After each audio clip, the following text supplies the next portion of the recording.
കെട്ടുകഥകളും അന്ധവിശ്വാസങ്ങളും. പാമ്പുകളെക്കുറിച്ച് ഒലിപ്പിച്ച കഥകളും വേരുറച്ച വിശ്വാസങ്ങളും എല്ലാ നാടുകളിലുമുണ്ട്. അവയിൽ പലതും നിരുപദ്രവകരമാണെങ്കിലും ചിലതൊക്കെ അപകടകരമാണ്. തെറ്റായ കഥകൾ വിശ്വസിച്ച് ശരിയായ ചികിത്സ നിഷേധിക്കപ്പെടുകയോ വൈകുകയോ ചെയ്ത് ജീവൻ നഷ്ടപ്പെടുന്ന സംഭവങ്ങൾ ഇപ്പോഴും നടക്കുന്നുണ്ട്. നമ്മുടെ നാട്ടിൽ ജനങ്ങൾക്കിടയിൽ പൊതുവെ പറഞ്ഞു കേൾക്കുന്ന ചില അന്ധവിശ്വാസങ്ങൾ ഒന്ന് വിലയിരുത്തി നോക്കാം. 1. പാമ്പ് പാല് കുടിക്കും. പാലിലെ മാംസ്യം അഥവാ പ്രോട്ടീൻ ദഹിപ്പിക്കാനുള്ള ശേഷി പാമ്പിന്റെ ദഹന വ്യവസ്ഥയ്ക്കില്ല. നിർജ്ജലീകരണം മൂലം ക്ഷീണിച്ച അവസ്ഥയിലുള്ള പാമ്പ് ഒരുപക്ഷെ കൊടുക്കുന്ന പാൽ കുടിച്ചേക്കാം. എങ്കിലും അത് പാമ്പിന്റെ ആരോഗ്യത്തിന് നല്ലതല്ല. അതുകൊണ്ട് പാമ്പ് പാൽ കുടിക്കും എന്ന പ്രയോഗം യാഥാർത്ഥ്യവിരുദ്ധമാണ്. 2. മകുടി ഊതുന്നത് കേട്ട് പാമ്പ് ആടും. പാമ്പുകൾക്ക് മറ്റു ജീവികൾക്കുള്ളതുപോലുള്ള ചെവികളില്ല. നാക്ക് പുറത്തേക്ക് നീട്ടിയും ചലിക്കുന്ന പ്രതലത്തിന്റെ കമ്പനം വയഭാഗം വഴി തിരിച്ചറിഞ്ഞുമാണ് പാമ്പുകൾ ചുറ്റുപാടുകളെ മനസ്സിലാക്കുന്നത്. കൂടാതെ അണലിവർഗത്തിൽപ്പെട്ട പാമ്പുകൾക്കും പെരുമ്പാമ്പുകൾക്കും കണ്ണിനും മൂക്കിനുമിടയിൽ സ്ഥിതി ചെയ്യുന്ന ദ്വാരങ്ങൾ വഴി ചുറ്റുപാടുകൾ മനസ്സിലാക്കാൻ കഴിയുന്നു. പാമ്പിന് നല്ല കാഴ്ചശക്തിയുണ്ട്. പാമ്പാട്ടി മകുടി ചലിപ്പിക്കുന്നത് കണ്ടാണ് പാമ്പുകൾ ചലിക്കുന്നത്. 3. കടിച്ച പാമ്പിനെ തിരിച്ചു വിളിച്ച് കടുപ്പിച്ച് വിഷമിറക്കാം. മനുഷ്യർ വിളിച്ചാൽ മനസ്സിലാക്കി വരുന്ന ജീവികളല്ല പാമ്പുകൾ. മാത്രമല്ല, കടിച്ച പാമ്പ് ഒന്നുകൂടി കടിച്ചാൽ വിഷം ശരീരത്തിൽ കൂടുതൽ കയറുകയാണ് ചെയ്യുന്നത്. കൂടുതൽ പെട്ടെന്ന് മരണം സംഭവിക്കുക എന്നതാണ് ഫലം. കടിച്ച പാമ്പിനെ തിരിച്ചു വിളിക്കാനും വീണ്ടും കടിപ്പിച്ച് വിഷമിറക്കാനും സാധിക്കില്ല. 4. തലയിൽ ചുവന്ന പൂവുള്ള കൂവാൻ കഴിവുള്ള കരിങ്കോഴി എന്ന പാമ്പുണ്ട്. നമ്മുടെ കാടുകളിൽ പൂവൻ കോഴിയെ പോലെ തലയിൽ പൂവുള്ള ഒരു പാമ്പുണ്ടെന്നും അവ കോഴികളെ പോലെ കൂവാൻ കഴിവുള്ളവയാണ് എന്നും ഒരു അന്ധവിശ്വാസമുണ്ട്. നാട്ടുപുറങ്ങളിൽ വാമൊഴിയായി പ്രചരിച്ചു പോരുന്ന ഒരു കെട്ടുകഥയാണ് കരിങ്കോഴി എന്ന വിശ്വാസം. ഇങ്ങനെ ഒരു പാമ്പിനെ കുറിച്ചുള്ള ശാസ്ത്രീയ തെളിവുകളോ രേഖകളോ ഇല്ല. പാമ്പുകൾക്ക് തലയിൽ ചലക്കങ്ങളല്ലാതെ മറ്റൊന്നുമില്ല. കൂടാതെ ചിലയിനം പാമ്പുകളെ പ്രകോപിപ്പിച്ചാൽ ചീൽക്കാര ശബ്ദങ്ങൾ പുറപ്പെടുവിക്കും. അതൊഴിച്ചാൽ മറ്റു ശബ്ദങ്ങളൊന്നും തന്നെ പാമ്പുകൾ ഉണ്ടാക്കുന്നില്ല. 5. പാമ്പിന്റെ പക. ഒരു പാമ്പിനെ ഉപദ്രവിച്ചാൽ അതിന്റെ ഇണ ഉപദ്രവിച്ച ആളെ കടിക്കും എന്ന് പറഞ്ഞു കേൾക്കാറുണ്ട്. എന്നാൽ ഓർമ്മിച്ചു വെക്കാനുള്ള കഴിവ് അല്പം പോലും പാമ്പുകൾക്കില്ല എന്നതാണ് യാഥാർത്ഥ്യം. അതുപോലെ തന്നെ ഉപദ്രവിക്കപ്പെട്ടാൽ തലമുറകളോളം സർപ്പശാപമുണ്ടാകും, പാമ്പുകൾ പ്രതികാരം ചെയ്യും എന്നതും കെട്ടുകഥ മാത്രമാണ്. 6. കടിച്ച പാമ്പ് മരത്തിനു മുകളിൽ തലകീഴായി കിടക്കും. അപ്പോൾ വിഷം ശരീരത്തിൽ കൂടുതൽ വ്യാപിക്കും. കൊത്തിയ പാമ്പിന്റെ വിഷത്തിന്റെ വീര്യം, ശരീരത്തിൽ കുത്തിവെക്കപ്പെട്ട വിഷത്തിന്റെ അളവ്, കടിയേറ്റ വ്യക്തിയുടെ ആരോഗ്യ അവസ്ഥ തുടങ്ങിയവയാണ് കടിയേറ്റ വ്യക്തിയുടെ ശരീരത്തിൽ വിഷം എങ്ങനെ പ്രവർത്തിക്കുന്നു എന്നതിനെ നിർണ്ണയിക്കുന്നത്. ശരിയായ പ്രഥമ ശുശ്രൂഷ, വൈകാതെ ശാസ്ത്രീയ ചികിത്സ ലഭ്യമാക്കുക തുടങ്ങിയ കാര്യങ്ങൾ കൊണ്ട് അപകടാവസ്ഥ തരണം ചെയ്യാൻ സാധിക്കും. കടിച്ച പാമ്പ് മരത്തിൽ തൂങ്ങിക്കിടന്നാലും ഇല്ലെങ്കിലും ഇതിൽ വ്യത്യാസം വരുന്നില്ല. 7. ചേര വാൽ കൊണ്ട് കുത്തും. പാമ്പുകൾ സാധാരണ മനുഷ്യ സാമീപ്യം ഇഷ്ടപ്പെടുന്നവരല്ല. മനുഷ്യരിൽ നിന്ന് പരമാവധി അകന്നു ജീവിക്കാനാണ് പാമ്പുകൾക്ക് താല്പര്യം. എന്നാൽ പ്രകോപിപ്പിച്ചാൽ സ്വന്തം സംരക്ഷണത്തിനായി പാമ്പുകൾ പ്രതികരിക്കാറുണ്ട്. ഭയപ്പെടുത്തുന്ന ചേഷ്ടകൾ കാണിക്കുകയും കടിക്കുകയും വലിഞ്ഞു മുറുക്കുകയും ഒക്കെയാണ് പൊതുവായ ചേഷ്ടകൾ. ചേരകൾ വാൽ കൊണ്ട് കുത്തും എന്നത് ഒരു കെട്ടുകഥയാണ്. 8. ചേര പശുവിന്റെ അകിടിൽ നിന്ന് പാൽ കുടിക്കും. ചേരയ്ക്ക് പാലിലെ പ്രോട്ടീൻ ദഹിപ്പിക്കാനുള്ള കഴിവില്ല. പശുവിന്റെ അകിടിൽ നിന്ന് പാൽ ഊറ്റി കുടിക്കാനുള്ള കഴിവ് ചേരയ്ക്കില്ല. 9. കുരുടി കടിച്ചാൽ ഉടനെ മരണം. ഉഭയവർഗത്തിൽപ്പെട്ട ജീവികളെയും പാമ്പ് വർഗത്തിലെ ചില കവചവാലൻ പാമ്പുകളെയും വോം സ്നേക്സ് വിഭാഗത്തിൽപ്പെട്ട പാമ്പുകളെയും പല സ്ഥലങ്ങളിലും കുരുടി എന്ന് വിളിക്കാറുണ്ട്. ഇവയ്ക്ക് ഒന്നിനും വിഷമില്ല എന്നതാണ് യാഥാർത്ഥ്യം. മനുഷ്യനെ കടിക്കാൻ സാധിക്കുന്നത്ര വലിയ വായോ വലിയ പല്ലുകളോ ഇവർക്കില്ല. അതുകൊണ്ട് കുരുടി കടിച്ച് മരണം സംഭവിക്കും എന്നത് ഒരു കെട്ടുകഥ മാത്രമാണ്. 10. മഞ്ഞച്ചേര മലർന്നു കടിച്ചാൽ മലയാളത്തിൽ മരുന്നില്ല. മഞ്ഞ നിറത്തിലുള്ള ചേരയെ ചില സ്ഥലങ്ങളിൽ മഞ്ഞച്ചേര എന്ന് വിളിക്കാറുണ്ട്. ഇവയും ചേരവർഗത്തിലുള്ള പാമ്പുകൾ തന്നെ. ഇവർക്കും വിഷമില്ല. ഇവർ മലർന്നോ കമഴ്ന്നോ കടിച്ചാലും കടിയേറ്റ വ്യക്തിക്ക് വിഷമേറ്റില്ല. അതുകൊണ്ട് തന്നെ മലയാളത്തിൽ മരുന്നില്ല എന്നുള്ള പ്രയോഗം തെറ്റാണ്. ഇവരുടെ കടിയേറ്റാൽ അണുബാധയുണ്ടാകാനുള്ള സാധ്യത മാത്രമാണുള്ളത്. അതിനുള്ള ചികിത്സ ലഭ്യവുമാണ്. 11. നീർക്കോലി കടിച്ചാൽ അത്താഴം. വിഷമില്ലാത്ത പാമ്പായ നീർക്കോലിയുടെ കടിയേറ്റാൽ പോലും മനുഷ്യർക്ക് ബുദ്ധിമുട്ടുണ്ടാകുമെന്ന് മനസ്സിലാക്കാൻ വേണ്ടിയുള്ള ഒരു പഴഞ്ചൊല്ലാണിത്. എത്ര നിസ്സാരമായ പ്രശ്നങ്ങൾ മൂലവും മനുഷ്യർക്ക് ബുദ്ധിമുട്ടുണ്ടാവാം എന്നതാണ് ഈ ചൊല്ലിന്റെ അർത്ഥം. അതല്ലാതെ വാച്യാർത്ഥത്തിൽ എടുക്കേണ്ടതില്ല. ഇത് തെറ്റായി വ്യാഖ്യാനിച്ച് നീർക്കോലിയുടെ കടിയേറ്റാൽ അത്താഴം പാടില്ല എന്ന് കരുതുന്നവരുണ്ട്. അത് തെറ്റായ ധാരണയാണ്. നീർക്കോലി കടിച്ചാലും അത്താഴം കഴിക്കുന്നതിൽ യാതൊരു പ്രശ്നവുമില്ല. 12. ആൺമൂർഖനും പെൺചേരയും തമ്മിൽ ഇണചേരും. ചേരയും മൂർഖനും 2 സ്പീഷീസ് ആണ്. ഇവർക്ക് തമ്മിൽ ശാരീരിക ബന്ധത്തിലൂടെ ഇണചേരാൻ സാധിക്കില്ല. മാത്രമല്ല മൂർഖൻ ചിലപ്പോൾ ചേരയെ ഭക്ഷണമാക്കാനും സാധ്യതയുണ്ട്. 13. ചേരയും മൂർഖനും ഇണചേർന്നുണ്ടാകുന്ന ജീവിയാണ് ഗൗധേരം അഥവാ പൊന്നുടുമ്പ്.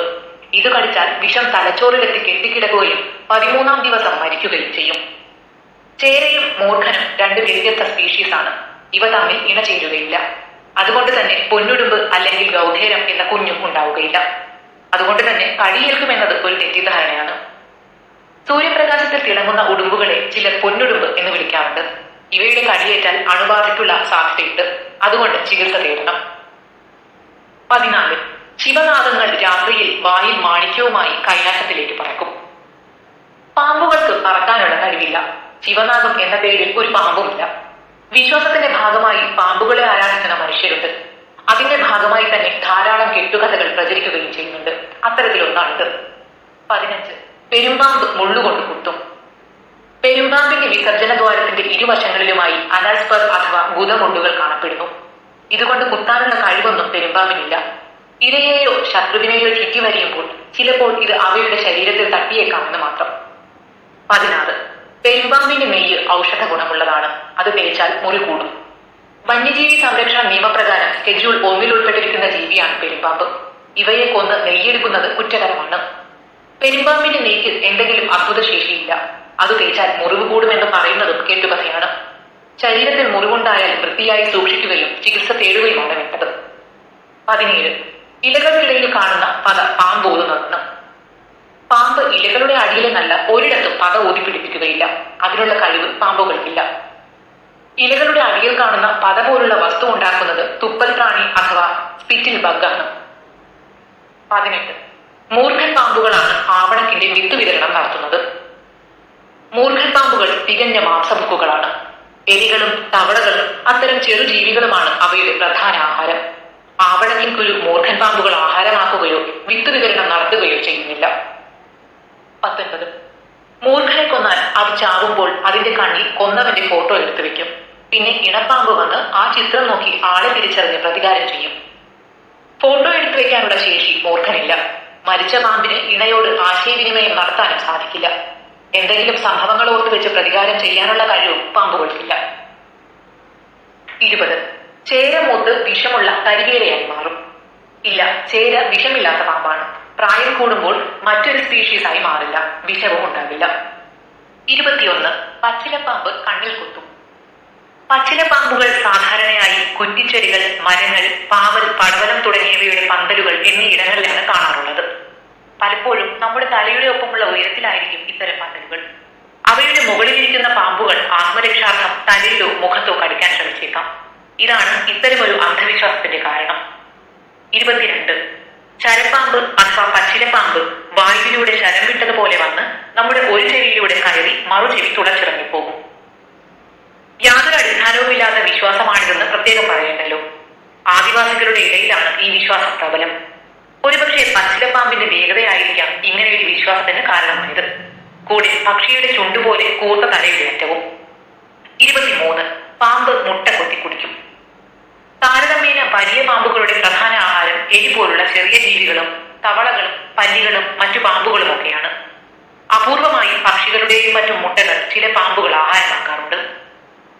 കുക്രി വിഭാഗത്തിലെ പാമ്പുകൾ വളഞ്ഞ പല്ലുകൾ കൊണ്ട് മുട്ടയുടെ തോട് മുറിച്ച് അതിനുള്ളിലെ ഉണ്ണി ഭക്ഷിക്കാറുണ്ട്. പല പാമ്പുകളും മുട്ട വിഴുങ്ങി അതുള്ളിൽ വെച്ച് പൊട്ടിച്ച് അതിനുള്ളിലുള്ളവ കഴിക്കുകയും ഉടഞ്ഞ മുട്ടത്തോട് ഛർദ്ദിച്ചു കളയുകയും ചെയ്യും. 24. പാമ്പ് വായുഭക്ഷകനാണ്.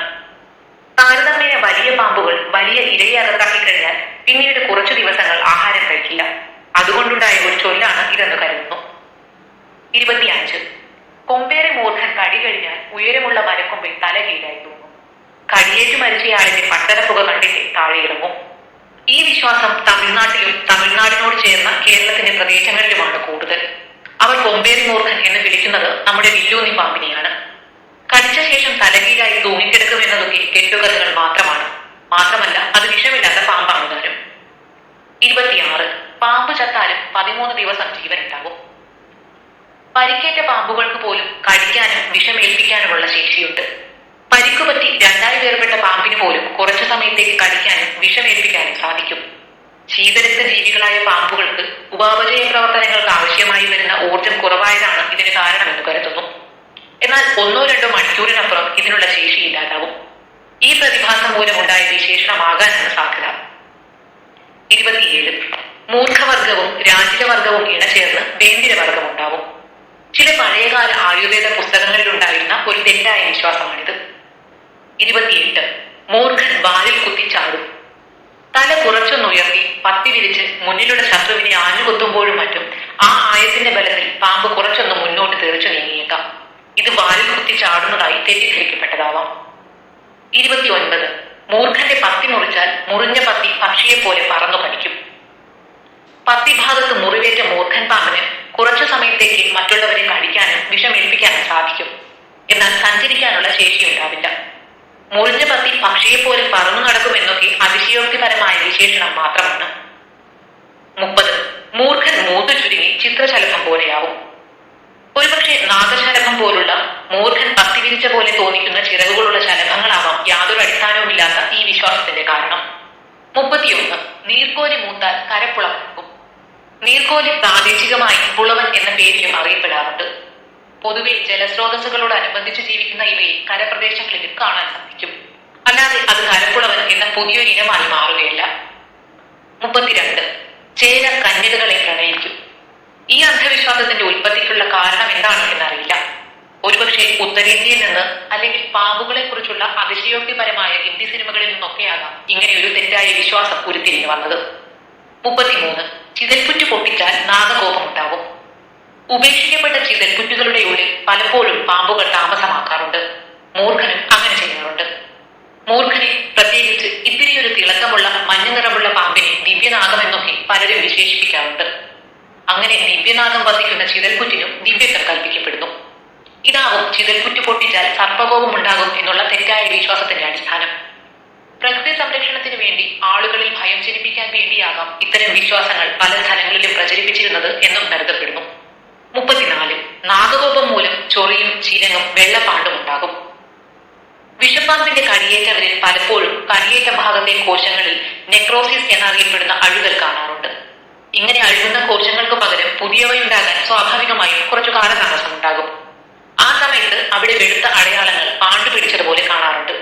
ഇതായിരിക്കാം അടിസ്ഥാനരഹിതമായ ഈ വിശ്വാസത്തിന്റെ കാരണം. 35. പാമ്പിനെ കൊല്ലുന്നവർക്ക് അടുത്ത ജന്മത്തിൽ മക്കൾ ഉണ്ടാവില്ല. ഈ ഭൂമിയിൽ ഏതൊരു ജീവിവർഗത്തെ പോലെ ജീവിക്കാൻ പാമ്പുകൾക്കും അവകാശമുണ്ട്. എന്നാൽ ഭയം മൂലം മനുഷ്യർ പാമ്പുകളെ കൊല്ലാറുണ്ട്. അത് ഒഴിവാക്കാൻ വേണ്ടി പ്രചരിപ്പിക്കപ്പെട്ട ഒരു അന്ധവിശ്വാസമാകാൻ സാധ്യതയുണ്ട്. എന്തായാലും ഇതിൽ തരിമ്പും വാസ്തവമില്ല. 36. ഇരുതല മൂരി 6 മാസം ഒരു തലയുടെ വശത്തേക്കും അടുത്ത 6 മാസം മറ്റേ തലയുടെ വശത്തേക്കുമാണ് ഇഴയുന്നത്. തലയും വാലും ഒറ്റ നോട്ടത്തിൽ ഒരുപോലെ തോന്നിക്കുന്ന പാമ്പാണ് ഇരുതലയൻ മണ്ണൂലി. പോരാത്തതിന് ചില പാമ്പാട്ടികൾ ഇതിന്റെ വാലിലും കണ്ണും മൂക്കുമൊക്കെ വരച്ചു വെച്ച് കാഴ്ചക്കാരോട് ഇങ്ങനെ പറയാറുണ്ട്. അതാവാം തെറ്റായ ഈ വിശ്വാസത്തിന്റെ കാരണം. 37. പടകൂടിയെ കൊന്നാൽ കഞ്ഞിക്കലത്തിൽ പടകൂട്ടും. തെയ്യാൻ പാമ്പുകൾ മറ്റു പാമ്പുകളെക്കാൾ കൂടുതൽ ഫിറോമോണുകളുടെ സഹായത്തോടെ സഹജീവികളെ കണ്ടെത്തുന്നവയാണ്. ഒരു തെയ്യാൻ പാമ്പിനെ കൊന്നാൽ അതിന്റെ ഫിറമോൺ മണം കിട്ടുന്ന മറ്റു തെയ്യാൻ പാമ്പുകൾ ചിലപ്പോഴൊക്കെ അങ്ങോട്ട് എത്തിപ്പെടാറുണ്ട്. ഇതായിരിക്കാം ഈ വിശ്വാസത്തിന്റെ കാരണം. 38. പാമ്പ് സംഗീതം ആസ്വദിക്കും. മൂർഖൻ പാമ്പാണ്ടികളുടെ മകുടിയുടെ ചലനത്തിനനുസരിച്ച് തലയിളക്കുന്നതാവാം ഈ വിശ്വാസത്തിന്റെ കാരണം. യഥാർത്ഥത്തിൽ പാമ്പിന് ബാഹ്യകാരണങ്ങളില്ല. ചെവിയില്ലാത്ത ഒന്നിന് സംഗീതം എന്നല്ല ഒരു ശബ്ദവും കേൾക്കാൻ കഴിയില്ലെന്ന് പ്രത്യേകിച്ച് പറയേണ്ടതില്ലല്ലോ. 39. പാമ്പുകളിൽ ചാതുർവർണ്ണയുണ്ട്. ഹിന്ദു സമൂഹത്തിൽ നിലനിന്നു പോന്ന ശ്രേണീകൃതമായ അസമത്വത്തിലൂന്നിയ ജാതീയമായ ഉച്ചനീചത്വങ്ങൾ അവർ ദിവ്യസർപ്പങ്ങൾ എന്ന് കരുതുന്ന പാമ്പുകളിലേക്ക് കൂടി ആരോപിച്ചതാവാം ഈ അന്ധവിശ്വാസത്തിന്റെ കാരണം. ഒരേ ഇനം പാമ്പുകൾ തന്നെ പല നിറങ്ങളിൽ കാണുന്നതും ചിലപ്പോൾ ഒരു കാരണമാകാൻ സാധ്യതയുണ്ട്. 40. പാമ്പിന് ശുദ്ധിയും അശുദ്ധിയുമുണ്ട്. ഇതും നാഗപൂജയുമായി ബന്ധപ്പെട്ടുണ്ടായ ഒരു അന്ധവിശ്വാസമാണ്. 41. പാമ്പ് വാ പൊളിക്കുമ്പോൾ കപ്പ പുഴുങ്ങുന്ന മണം വരും. പാമ്പിന്റെ കാഷ്ടത്തിന് കുറച്ചു സമയത്തേക്ക് രൂക്ഷമായ അമോണിയ ഗന്ധമുണ്ട്. ഈ ഗന്ധത്തിനോട് സാദൃശ്യമുള്ള ഗന്ധമാണ് പാടവള്ളിയുടെ പൂ വിരിയുമ്പോഴത്തേത്. സാധാരണ സന്ധ്യാസമയത്താണ് ഈ പൂ വിരിയുക എന്നുള്ളത് ഇത്തരമൊരു വിശ്വാസം ഊട്ടിയുറപ്പിക്കാൻ കാരണമായി. ശീമക്കൊന്നയുടെ വാടിയ ഇലകൾക്കും ഇതേ ഗന്ധമുണ്ട്. 42. പാമ്പിനെ പൂജിച്ചാൽ കുട്ടികളില്ലാത്തവർക്ക് കുട്ടികളുണ്ടാകും. യാതൊരു ശാസ്ത്രീയ അടിത്തറയുമില്ലാത്ത വിശ്വാസമാണിത്. 43. അണലി വേഗത്തിന് താഴെ കൂടി പാമ്പുകളില്ല. അടിസ്ഥാനമില്ലാത്ത വിശ്വാസമാണിത്. അണലി അണലിവേഗം എന്നത് ഒരു ചെടിയാണ്. ഇതിന് അണലിപ്പാമ്പിന്റെ വേഗവുമായി ഒരു ബന്ധവുമില്ല. അണലിയെ എന്നല്ല ഒരു പാമ്പിനെയും അകറ്റി നിർത്താനുള്ള കഴിവും ഈ സസ്യത്തിനില്ല. 44. രാത്രിയിൽ ചന്ദനമരങ്ങളുടെ മുകളിൽ മൂർഖൻ തലകീഴായി തൂങ്ങിക്കിടക്കും. ഇതും തെറ്റായ ഒരു വിശ്വാസമാണ്. മൂർഖൻ പാമ്പ് കൂടുതലും കാണപ്പെടുന്നത് കരിയിലാണ്. എങ്കിലും മരങ്ങളിൽ കയറാനുള്ള കഴിവ് ഇവയ്ക്കുണ്ട്. പക്ഷെ രാത്രികാലങ്ങളിൽ അതിൽ ചന്ദനമരങ്ങളുടെ മുകളിൽ തലകീഴായി തൂങ്ങിക്കിടക്കുമെന്നത് അന്ധവിശ്വാസം മാത്രമാണ്. 45. പാമ്പ് ഓടിച്ചിട്ട് കഴിക്കും. സാധാരണയായി തൊട്ടടുത്തുള്ള ശത്രുവിനെ മാത്രമേ പാമ്പ് ആക്രമിക്കാറുള്ളൂ. എന്നാൽ അപൂർവം ചില അവസരങ്ങളിൽ തന്റെ കൂടിന് കാവലിരിക്കുന്ന രാജവെമ്പാലയെ പോലെയുള്ള പാമ്പുകൾ ഏതാനും അടി ദൂരം ആക്രമിക്കാൻ വന്നേക്കാം. 46. സന്ധ്യയ്ക്ക് ചൂളം വിളിച്ചാൽ പാമ്പ് വരും. ബാഹ്യകർണമില്ലാത്തത് കൊണ്ട് തന്നെ ചൂളം വിളി പോലെയുള്ള ശബ്ദങ്ങൾ കേൾക്കാൻ പാമ്പിന് സാധിക്കുകയില്ല. ചൂളം വിളിച്ചാൽ പാമ്പ് വരികയുമില്ല. 47. വളവളപ്പൻ കടിച്ചാൽ വളയൂരും മുമ്പ് മരണം സംഭവിക്കും. വളവളപ്പൻ എന്ന് വിളിക്കുന്നത് വെള്ളിക്കെട്ടനെയാണ്. ഒരുപക്ഷെ ഈ പാമ്പിന്റെ ദേഹത്തെ വളയങ്ങളുമായി ബന്ധപ്പെട്ടോ അല്ലെങ്കിൽ കടിയേറ്റാൽ വളരെ വേഗത്തിൽ മരണം സംഭവിക്കും എന്ന വിശ്വാസത്തിന്റെ പുറത്തോ രൂപപ്പെട്ട ഒരു ചൊല്ലാണിത്. യഥാർത്ഥത്തിൽ സമയോചിതമായ ശാസ്ത്രീയമായ ചികിത്സ നൽകിയാൽ വെള്ളിക്കെട്ടന്റെ കടിയേറ്റയാളെ രക്ഷപ്പെടുത്താൻ സാധിക്കും. 48. എട്ടടി മൂർഖൻ കടിച്ചാൽ 8 അടി വെക്കുന്നതിന് മുമ്പ് മരണം. 8 അടി മൂർഖൻ കടിച്ച് മനുഷ്യമരണങ്ങൾ ഇതുവരെ റിപ്പോർട്ട് ചെയ്യപ്പെട്ടിട്ടില്ല. നാഡീവ്യവസ്ഥയെ ബാധിക്കുന്ന വിഷമാണ് ഇവയുടേത്. എങ്കിലും മനുഷ്യവാസമുള്ള സ്ഥലങ്ങളിൽ പൊതുവെ കാണുന്നത് കുറവായതുകൊണ്ടും ചെറിയ തലയും ചെറിയ വായുമുള്ള പാമ്പായതുകൊണ്ടും മൂർഖനെയോ അണലിയെയോ പോലെ അത്ര അപകടകാരിയല്ല എന്നാണ് വിലയിരുത്തുന്നത്. 8 അടി നീളമുള്ള മൂർഖൻ കടിച്ചാൽ 8 അടി വെക്കുന്നതിന് മുമ്പ് മരണം എന്ന രീതിയിലും ഈ ചൊല്ല് വിലയിരുത്താറുണ്ട്. വലിയ മൂർഖൻ പാമ്പിന്റെ കടിയേറ്റാൽ വളരെ വേഗത്തിൽ മരണം സംഭവിക്കും എന്ന വിശ്വാസം മൂലം ഇങ്ങനെ കരുതുന്നവരുണ്ട്. യഥാർത്ഥത്തിൽ സമയോചിതമായ ശാസ്ത്രീയമായ ചികിത്സ നൽകിയാൽ മൂർഖന്റെ കടിയേറ്റയാളെ രക്ഷപ്പെടുത്താൻ സഹായിക്കും. 49. നാഗമാണിക്യം. പാമ്പിന്റെ തലയിൽ നാഗമാണിക്യം എന്നറിയപ്പെടുന്ന ഒരു പ്രത്യേക ഇനം കല്ലുണ്ടെന്നും അതിന് പലവിധ സവിശേഷതകളുണ്ടെന്നും പറയുന്നത് അവാസ്തവമാണ്. ദൈവവിശ്വാസവുമായി ബന്ധപ്പെട്ട ഒരു കെട്ടുകഥയാണിത്. കൂടാതെ ആളുകളെ പറ്റിച്ച് പണം തട്ടിയെടുക്കാനുള്ള മാർഗം കൂടിയാണ് ഈ നാഗമാണിക്യം കഥ. 50. പാമ്പിനെ കണ്ടാൽ ഒറ്റ നോട്ടത്തിൽ പ്രായം പറയുന്ന വിദഗ്ധരുണ്ട്. കാഴ്ചയിൽ ഒരു പാമ്പിന്റെ പ്രായം നിർണ്ണയിക്കാൻ ഒരു തരത്തിലും സാധിക്കില്ല. മുതിർന്നതാണ്, കുഞ്ഞാണ് എന്നൊക്കെ പറയാമെന്നല്ലാതെ വയസ്സും ദിവസവും ഒക്കെ വെച്ച് പ്രായം പറയുന്നത് വെറും ഷോ മാത്രമാണ്. നട്ടലിലെ അസ്ഥിയുടെ സെക്ഷൻ എടുത്ത് അതിലെ വളയങ്ങൾ പ്രത്യേക രീതിയിൽ കണക്കുകൂട്ടിയാണ് വയസ്സ് കണ്ടുപിടിക്കുന്ന പഠനങ്ങൾ നടത്തുന്നത്. അതിനെ സ്കെലറ്റോക്രോണോളജി എന്ന് പറയും. അതായത് മരിച്ച പാമ്പിലെ ഇത് നടത്താൻ സാധിക്കൂ എന്ന് ചുരുക്കം. അല്ലാത്ത പക്ഷം ഒരു പാമ്പ് ജനിച്ചത് മുതൽ മരണം വരെ അതിനെ ഫോളോ ചെയ്യണം. മൃഗശാലയിലും മറ്റും വളർത്തുന്ന പാമ്പുകളാണെങ്കിൽ അത് സാധ്യമാണ്. 51. പാമ്പിൻ കുഞ്ഞുങ്ങളെ ഭയക്കേണ്ട. വിഷമുള്ള പാമ്പുകളുടെ കുഞ്ഞുങ്ങൾ കഴിച്ചാൽ അപകടമില്ല എന്ന ധാരണ തെറ്റാണ്. ചെറിയ പാമ്പുകൾക്കും വിഷപ്പല്ലും വിഷസഞ്ചിയുമുണ്ട്. അവയുടെ കടിയേറ്റാലും ശരീരത്തിൽ വിഷം കയറാനുള്ള സാധ്യതയുണ്ട്. അതുകൊണ്ട് ചെറിയ പാമ്പാണ്, ഓമനത്വമുണ്ട് എന്ന് കരുതി കയ്യിലെടുക്കാനും പിടിക്കാനും പാടില്ല. മുതിർന്ന പാമ്പിനോട് ഇടപെടുന്ന അത്രയും ജാഗ്രത തന്നെ പുലർത്തണം. 52. അപകടകാരികളായ വിഷപ്പാമ്പുകളുടെ കൃഷ്ണമണി വര പോലെ കുത്തനെയുള്ളതും അപകടകാരികളല്ലാത്ത പാമ്പുകളുടെ കൃഷ്ണമണി വൃത്താകൃതിയിലുള്ളതുമാണ് എന്നുള്ള പ്രചാരണം ശരിയാണോ? അല്ല, തീർച്ചയായും തെറ്റായ പ്രചാരണമാണത്. ഉദാഹരണമായി ഇന്ത്യയിൽ ഏറ്റവും വീര്യം കൂടിയ വിഷമുള്ള പാമ്പായ വെള്ളിക്കെട്ടിനെ പരിഗണിക്കാം. അവരുടെ കൃഷ്ണമണി വൃത്താകൃതിയിലാണ്. മൂർഖൻ പാമ്പിന്റെ കൃഷ്ണമണിയും വൃത്താകൃതിയിലാണ്. അതായത് വിഷമില്ലാത്ത പാമ്പുകൾക്കെല്ലാം വൃത്താകൃതിയിലുള്ള കൃഷ്ണമണിയാണ് എന്നത് തെറ്റാണ്. നമ്മുടെ നാട്ടിൽ കാണുന്ന വിഷമുള്ള അണലികളുടെ കൃഷ്ണമണി കുത്തനെയുള്ളതാണ്. എന്നാൽ വിഷമില്ലാത്ത പെരുമ്പാമ്പ്, മണ്ണൂലി തുടങ്ങിയ പാമ്പുകളുടെ കൃഷ്ണമണിയും അതുപോലെ തന്നെ കുത്തനെയുള്ളതാണ്. ചുരുക്കി പറഞ്ഞാൽ കൃഷ്ണമണിയുടെ ആകൃതി പരിഗണിച്ച് പാമ്പിന്റെ വിഷം നിർണ്ണയിക്കാൻ സാധിക്കില്ല എന്ന് ചുരുക്കം. ഇപ്പോൾ പ്രചരിച്ചുകൊണ്ടിരിക്കുന്ന ഒരു ചിത്രം താരതമ്യേന കുറച്ചു പാമ്പുകളുള്ള രാജ്യങ്ങളിൽ നിന്ന് ഉള്ളതാവണം. അത് ഇന്ത്യയിലോ കേരളത്തിലോ ഉള്ള പാമ്പുകൾക്ക് ബാധകമല്ല.